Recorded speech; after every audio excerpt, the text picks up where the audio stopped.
జోహార్ బండారి కురువైరన్న గారికి, జోహార్ బండారి కురువైరన్న గారికి.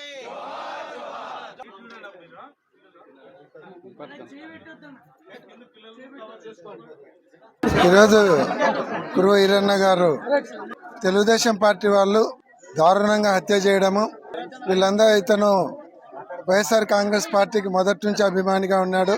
ఆయనను చూసి ఓర్వలేక ఈ ఊర్లో యాక్టివ్గా ఉన్నాడు, అన్ని కార్యక్రమాలు తను ఉండి చూసుకుంటున్నాడు అనేటువంటి ఒక ఉద్దేశంతో ఆయనను దారుణంగా హత్య చేయడం జరిగింది. అంతేకాకుండా ఆయన చేసేటువంటి ఫీల్డ్ అసిస్టెంట్ ఉద్యోగం వేరే వాళ్ళ దగ్గర డబ్బులు తీసుకొని వాళ్ళకి ఇప్పియాలనేటువంటి ఉద్దేశంతో వీణ బ్రతికి ఉంటే ఆ ఉద్యోగం వాళ్ళకు రాదు, అలాగే ఇతన్ని హతమారిస్తే ఆ ఊర్లో వైఎస్ఆర్ కాంగ్రెస్ పార్టీకి నష్టం చేయొచ్చు, ఒక లీడర్ను లేకుండా చేయొచ్చు, అలాగే ఆ ఉద్యోగం కూడా తీసుకోవచ్చు అనేటువంటి ఒక దురుద్దేశంతో తెలుగుదేశం పార్టీకి సంబంధించినటువంటి వాళ్ళందరూ అతన్ని దారుణంగా హత్య చేయడము చాలా బాధాకరం.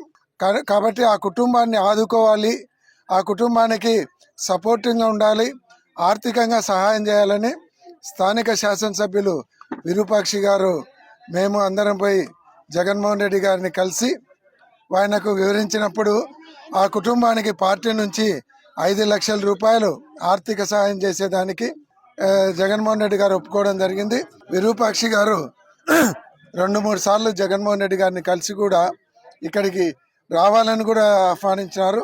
ఆయన ప్రోగ్రాం కూడా ఫిక్స్ అయింది, కానీ కొన్ని అనుకోని సంఘటనల వలన ఆయన ప్రోగ్రాం క్యాన్సిల్ కావడం జరిగింది. కాబట్టి మమ్మల్ని పోయి చెక్ ఇచ్చి ఎమ్మెల్యే గారి ఆధ్వర్యంలో చెక్ ఇవ్వాలని జగన్మోహన్ రెడ్డి గారి సూచన మేరకు మేము వచ్చి ఆ కుటుంబానికి ఆర్థిక సాయం జగన్మోహన్ రెడ్డి గారి తరఫున ఆర్థిక సాయం చేయడానికి ఆ కుటుంబానికి రావడం జరిగింది. ఆయనకు దాదాపు 6 మంది పిల్లలు ఉన్నారు, అంతే చిన్న చిన్న పిల్లలు ఉన్నారు. ఆ కుటుంబానికి మనిషిని తీసుకొని వచ్చి ఇవ్వలేకపోయినా పార్టీ తరఫున ఆర్థిక సాయం అందజేయడం జరుగుతూ ఉంది.